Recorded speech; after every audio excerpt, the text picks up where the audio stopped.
আমরা বিলপাড়ায় এসেছি জিপি কাজ করবার জন্য। সব মায়েরা এখানে রয়েছে, চলুন যাওয়া যাক।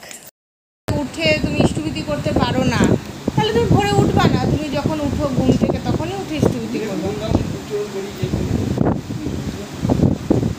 না, দেখো, যখন আমি দীক্ষা নিয়েছি, ধরো আজকে যদি আমি শিব ঠাকুরের দীক্ষা নিতাম বা আমি ধরো গোপাল ঠাকুরের দীক্ষা নিতাম, তাহলে যা যা নিয়ম দীক্ষা নিলে করতে হয় ওই ঠাকুরের, আমাকে তাই করতে হতো। না করলে তো আমি দীক্ষা ভঙ্গ করছি। আর দীক্ষা নেওয়া মানে কি, মানে হচ্ছে আমি প্রমিস করলাম যে আমি তোমাকে মেনেই আজ থেকে চলবো, তোমাকে নিয়েই আমি আজকের থেকে চলবো, তাই না? তা দীক্ষাটা তোমাকে তার কেউ মানে জোর করে নাই, তুমি নিজে থেকে নিয়েছিলা। এবার তারপর যখন তুমি দীক্ষা নিয়েছো, যেই ঠাকুরের তুমি দীক্ষা নিয়েছো তিনি যেটা বলেছেন সেটা যদি আমি না মেনে চলি, তাহলে আমার দীক্ষা নেওয়াটাই বেকার। আর দীক্ষা ব্যাংকে যদি খাতা খোলো, আমি তোমাকে বলি, ব্যাংকে যদি তুমি খাতা খোলো, তাহলে সেই খাতা খুললে তো তোমাকে কিছু না কিছু একটা অ্যামাউন্ট জমা রাখতে হয়, নাহলে কি হয়, সেই খাতাটা বাতিল হয়ে যায়, তাহলে তোমার কিছু টাকা এদের কাটা পড়ে, তাই না? কোনো না কোনো ক্ষতি তো হয়। বা ধরো তুমি রেকারিং ডিপোজিট করো, ফিক্সড ডিপোজিট করো, সেটারও কিছু নিয়ম আছে। জীবনে যা কিছুই করো তার তো একটা নিয়ম আছে। তাহলে দীক্ষাটা যখন নিয়েছো সেটারও একটা নিয়ম আছে। তাহলে তুমি যদি নিয়মটা ভঙ্গ করে দাও, বা তুমি তোমার মতন করবে না, আমি এটা করবো এটা করবো না, ইষ্টভীতিটা করবো না, হ্যাঁ এমনি ঠাকুরকে তো নম করছি প্রণাম করছি চলে যায়, তাহলে টাইমের কোনো ব্যাপার নাই। টাইমের ব্যাপার আছে কে বলেছে? তুমি যখন তোমার ঘুম থেকে চোখটা খুলছো তখন তুমি ওই ইষ্টভীতিটুকু করবে। ভালো না, আপনি তো সকালে যে সমস্ত কাজগুলো ওগুলো তো করছেন, তাই তো?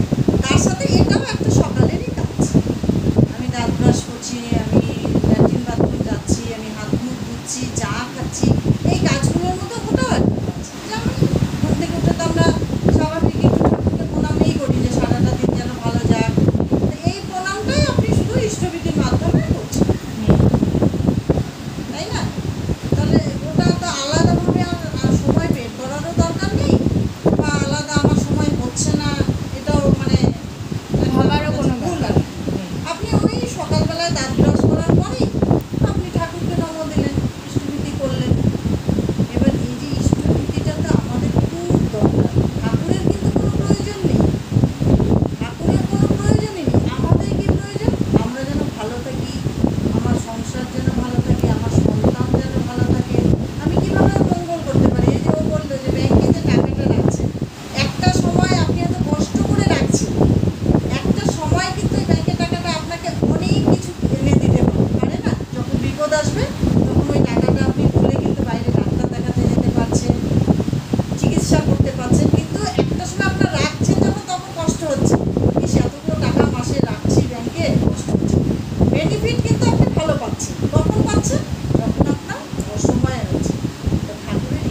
আর যে ঠাকুরই তুমি ভজো না কেন তাকে তো তোমার কিছু না কিছু দিতে হবেই, তাই না? আর আমাদের মানে এটা না মানুষের, আমি জানি না চিন্তা ভাবনার মধ্যে কেনই আসছে যে কেন টাকা টাকা তুমি কোথায় দিচ্ছ না? ছেলেকে বড় করছো তুমি, টাকা লাগছে না? তুমি যখন আজকে যখন মানুষ মরার পরে শ্মশানে যায় সেখানেও টাকা লাগে, মানুষ জন্মে সেখানেও টাকা তোমার সর্বত্র লাগছে, তাহলে কেন ঠাকুরের ক্ষেত্রেই প্রশ্ন আসছে যে আচ্ছা তুমি যখন ধরো তুমি যেই ঠাকুরই ভজো না কেন সেই ঠাকুর ভজনার ক্ষেত্রে প্রসাদ কিনতে টাকা লাগে, তাহলে যাই করছো না কেন, যাই জীবনে করো না কেন, টাকাটা একটা ইম্পর্টেন্ট ম্যাটার হয়ে যাচ্ছে। এবার টাকা দিয়ে ইষ্টভীতি করেই কেন আমাদের ব্যাপারটা, তাই তো? এই ইষ্টভীতির প্রচলন সব ধর্মে আছে, সব ক্ষেত্রে আছে। আজকে যদি তোমার বাড়িতে যদি কীর্তন করতে আসে, তুমি তখন তাকে একটা টাকা ধরে থোক দিয়ে দিচ্ছ, সেটাই ধরে নাও না তুমি প্রত্যেক দিন ঠাকুরকে দিচ্ছ, প্রত্যেক দিন ঠাকুরের ভজনা করছো, প্রত্যেক দিন সকাল উঠে কীর্তন করছো। আমাদের তো আছেই প্রথমে ইষ্টভীতি করতে হয়, তারপরে প্রার্থনা করতে হয়। তাই প্রার্থনার মধ্যে তো জয় রাধে ভজনা করছি না, কীর্তন গাইছি না। আমি যদি কিছুই না পারি, ঠাকুর জীবনটাকে কত সোজা করে দিলেন, বললেন যজন যাজন ইষ্টভীতি, এই তিনটে। যজন মানে হচ্ছে নিজে ঠাকুরের বই পড়ে ঠাকুরের সঙ্গ করে, ঠাকুরের সঙ্গ কী করে করবে? ঠাকুর তখন নরদেহে নেই, আচার্যদেবের মধ্যেই তিনি বিরাজমান রয়েছে, তাহলে আচার্যদেবের সঙ্গ করতে হবে, বই পড়তে হবে, তাহলে হলো যজন। যজন আমার নিজের জানা হলো। এবার যাজন হয় যে তোমাকে আমি বলছি জানার পরে, এটা হলো যাজন। আর ইষ্টভীতি মানে সকালবেলায় উঠে আমি যেটা ঠাকুরকে ভোগার্ঘ্য দেই সেটাই হচ্ছে ইষ্টভীতি।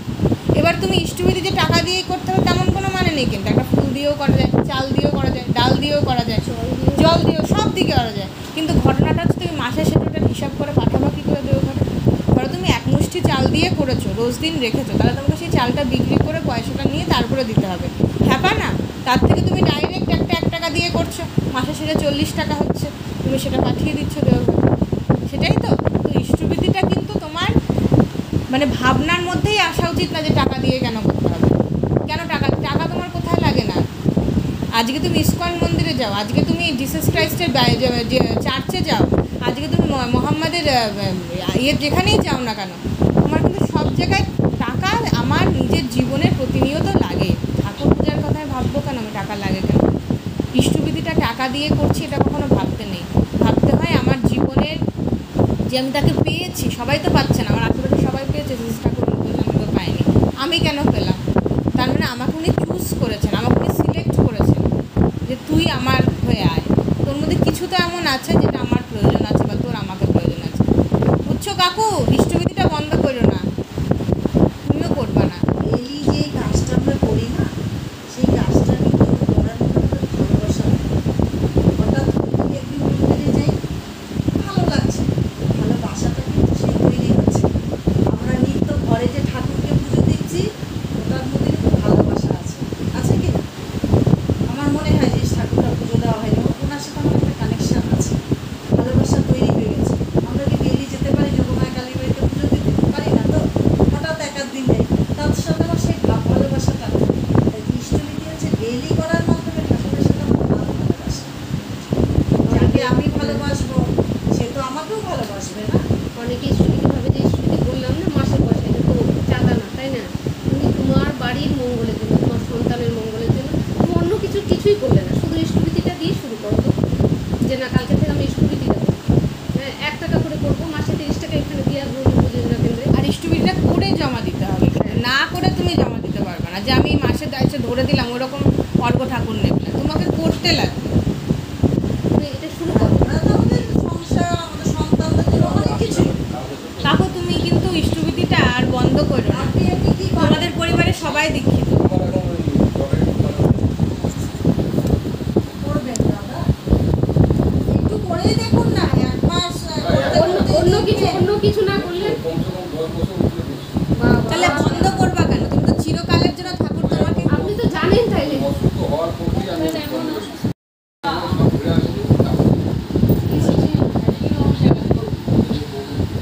তুমি কখনো না তুমি কখনো দেওঘরে নিবেদন করছিলা? না তুমি কখনো দেওঘরে নিবেদন করেছিলা যে তোমার অসুখ হয়েছে? তাহলে তুমি কেন বন্ধ করলা? তোমার তো জীবন্ত ঠাকুর রয়েছে দেওঘরে আচার্যদের, তুমি কখনো তাকে ওভার ফোন, মানে এখন তো আমাদের কাছে নাম্বারও আছে যে কেমনভাবে তাকে নিবেদন করা যায়। একটু অসুখ হয়েছে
6-7 বছরের বয়সে যেটা আমি এখন করছি, কার হবে ভালো ওই যে ও দেখে শিখবে, তাহলে ওর ভালোতেই তো আমার ভালো।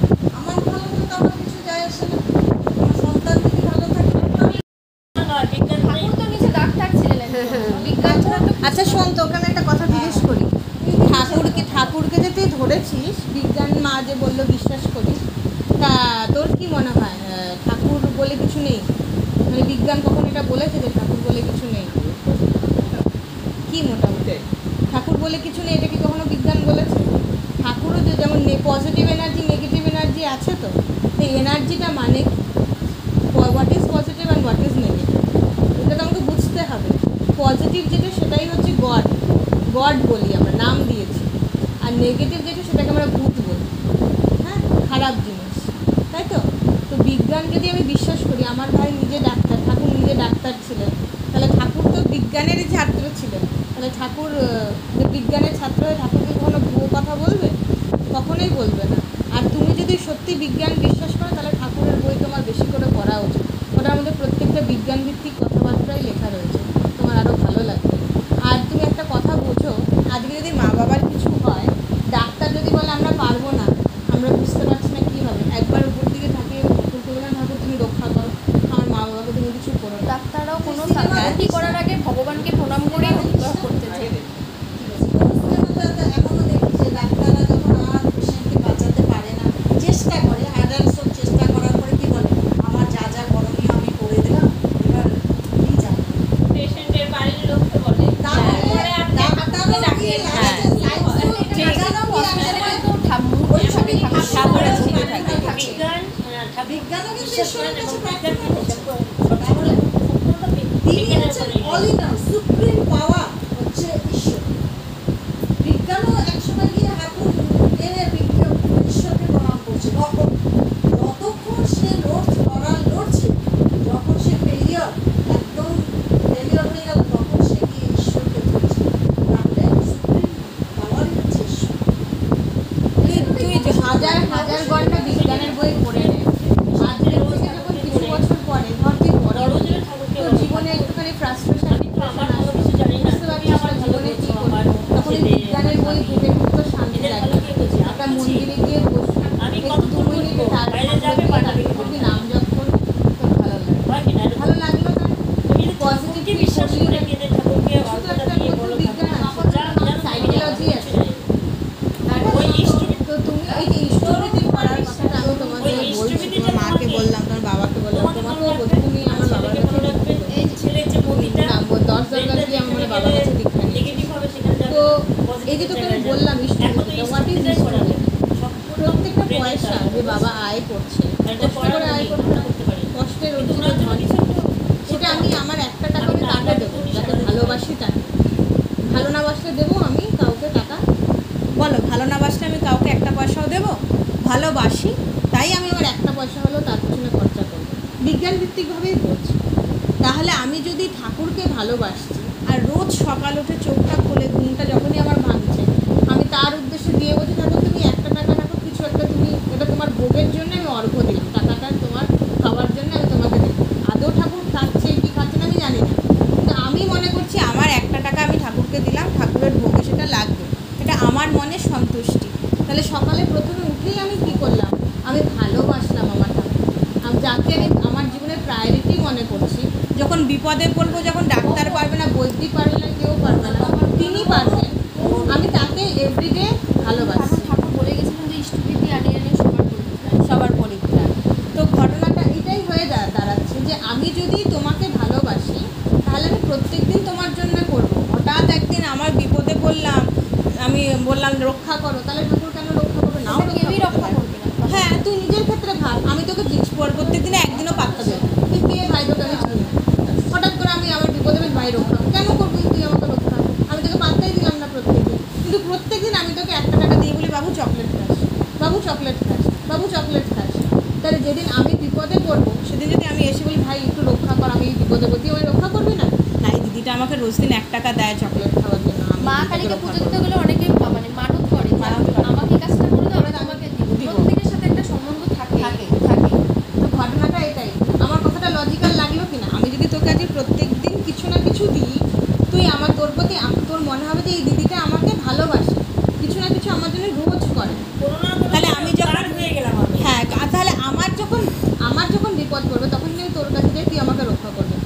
ঠাকুরের লজিকটাও সেম।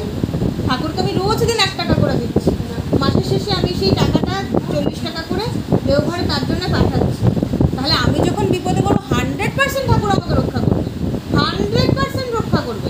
ঠাকুর বলে যে শুধু ইষ্টবিধিটুকুই করে আর কিচ্ছু করে না, সেও অনেক মহা মহা বিপদ থেকে ত্রাণ পেয়ে যায়। কীভাবে পায় সেও নিজেও জানে না। তো এটাই লজিক। আমি তোর জন্য 1 টাকা তোকে রোজ দিন চকলেট খাওয়াই, তাই দিয়ে আমাকে রক্ষা করে, তাহলে ঠাকুর খ্রিস্টান মালিক আমায় রক্ষা করবে না? করবে। বুঝছিস কেন ইষ্টবিধি করবি আজকের থেকে? এইভাবে বুঝতে হবে এবং বুঝাতে হবে। এই যে আমি যেটা বললাম কেন বলতে পারলাম, এই যে আন্টি যেটা বললো, ও যেটা বলছে কেন বলতে পারছে, কারণ আমরা হচ্ছে কিছুটা হয়তো ঠাকুরের বই পড়েছি, কিছুটা হয়তো আচার্যদেব সঙ্গ করেছি। ঠাকুর বলেছেন আচার্যদেবের মধ্যেই তিনি জীবন্ত হয়ে আছেন, তিনি আমাদের ছেড়ে কোথাও যায়নি। ঠাকুর কিন্তু মারা যাননি, ঠাকুর কিন্তু দেহটা শুধু রেখেছেন, দেহটা পাল্টে এখন আচার্যদেবের মধ্যে তিনি রয়েছেন। তো তোমাদের ওইভাবে ভাবার কিছু নাই। আমরা কি করি জানো তো, ওই যেমন ওকে ডাক্তার বলছে ক্যান্সার আছে, কালকেও যেতে পারে, 1 বছরও বাঁচতে পারে, 1 মাসও বাঁচতে পারে। ওই মুহূর্তে ওর মনে কি পরিস্থিতি, আমি ট্রিটমেন্ট করবে, পরের দিন অপারেশন করাবে, শিবিরে বলছে আমাকে দেওঘর নিয়ে যাও। ও বলছে দেওঘরে আমি আচার্যদেবকে জিজ্ঞেস করবো কেমন লাগে। এই ভালোবাসার বিশ্বাসটা আছে, এটা নিয়ে চলে গেছে। আমরা প্রত্যেকটা জিনিস তাকে বিশ্বাস করে করি। হ্যাঁ, অপারেশন হলো, যেখানে প্রচুর টাকা লাগতো সেখানে কত টাকা পেয়েছে, কত বেশি টাকা ওকে আবার ব্যাক করে দিচ্ছে। এটা তো কথা নয়। তো ঘটনাটা হচ্ছে আমরা তাকে বিশ্বাস অসুখ করে তো চলি। হতেই পারে। হ্যাঁ, তাহলে তিনি বললেন যে মানে ভালো জায়গা থেকে ট্রিটমেন্ট করে নিয়ে আসতে, খুব ভালো হলো। এই যে উনি বললেন ভালো হয়ে যাবে, Positive, ওটাই এটা আমার বিশাল, ক্ষেত্রে একটা বিশাল শক্তি এনে দিল, যার জন্য আমি কোনোদিন ভেঙে পড়লাম না। অসুখ যতটা মানুষকে না ভাঙতে পারে না, মন যখন আপনার জানতে পারবে আমি এই অসুখে আক্রান্ত, আমি আর বাঁচবো না, আপনি দেখবেন আস্তে আস্তে আপনি এমনি শেষ হয়ে গেলেন। অসুখে আমার ছেলে ওইদিন গল্প করতেছে, মানুষের হাত থেকে এই হোক পৃথিবীতে যাই হোক না, তাকে তুমি রোজ কিছু না কিছু দাও, বা তার কাপড়টা ধুয়ে দাও, বা কিছু করে দাও, রোজ করে। তোমার কাছে তোমার তার থেকে কিছু চাহিদা নেই, কারণ খুব গরিব মানুষ, তুমি ভালোবেসেই তার জন্য করো।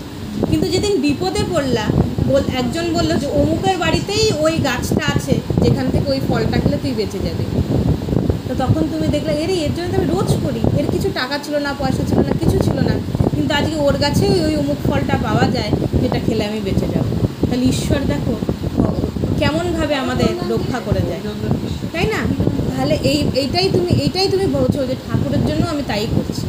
আমি ধরো ঠাকুর খুব গরিব, ঠাকুরের কাছে কিছু নাই, ঠাকুর একজন ওই যে যেরকম দেখায় ওরকমভাবে একটা খালি গায়ে বসে রয়েছে মানুষ, কিন্তু তার জন্য আমি ভালোবেসে করবো, যেইটুকু করবো ইষ্টবিধি ভালোবেসে করবো। দেখবে করতে করতে যেদিন তোমার অসুবিধা হবে, যার জন্য তুমি রোজ করো, একটা মানুষের জন্য করলে মানুষ রক্ষা করে, স্বয়ং ঈশ্বর রক্ষা করবে না? হতেই পারে না রক্ষা করবে না, করবে। আচ্ছা, তোমার হাজব্যান্ডের যখন অসুখ হয়েছিল তখন আমরা পরীক্ষায় পড়ি, জানো তো, পরীক্ষা ছাড়া কিচ্ছু হয় না। স্বয়ং অর্জুনকেও পরীক্ষা দিতে হয়েছিল শ্রীকৃষ্ণের ওই বিশাল বিগ্রহ দেখার জন্য। মহারূপ যে দেখেছিল শ্রীকৃষ্ণের, তাকে কম পরীক্ষা দিতে হয়েছে, কত কষ্ট সহ্য করতে হয়েছে। তার রাজার বাড়ি ছেড়ে তাকে বনে জঙ্গলেও থাকতে হয়েছে। রামচন্দ্রকেও পরীক্ষা দিতে হয়েছে, তাই বলে কি সে ঠাকুর ছেড়ে দিয়েছিল? পরীক্ষা আমাদের সবাইকে দিতে হয়। যে অসুখটা এসেছিল ওটা ছিল একটা পরীক্ষা, ঠিক আছে? ওই পরীক্ষায় উনি জিতে গেছেন, কিন্তু ওই ইষ্টবিধিটুকু করতেন না। বাকি যদি সত্যিই কিছু খারাপ হয়ে থাকে আচার্যদেবকে নিবেদন করতে পারে, টোল ফ্রি নাম্বার আছে, দিয়ে যাব। যে কোনো অসুবিধা, যে কোনো সমস্যা, যা কিছু ওই টোল ফ্রি নাম্বারে ফোন করলে আচার্যদেবকে নিবেদন করায়, তারপর ওরাই ফোন করে তোমাকে জানিয়ে দেয় যে কীভাবে উপায় করো, ঠিক আছে? তুমি ভুল জায়গায় আসো না। এগো সৎসঙ্গ এমন একটা জায়গা, তুমি উদ্ধার হবাই হবা, 100% গ্যারান্টি। বারবার এমনি আসছি না, তিনি ভালোবাসেন, তিনি বলছেন যা, তাই আসছে, বুঝছো? ইষ্টবিধিটা ছাইড়ো না, ইষ্টবিধিটা করবা, ভালোবেসে করবা।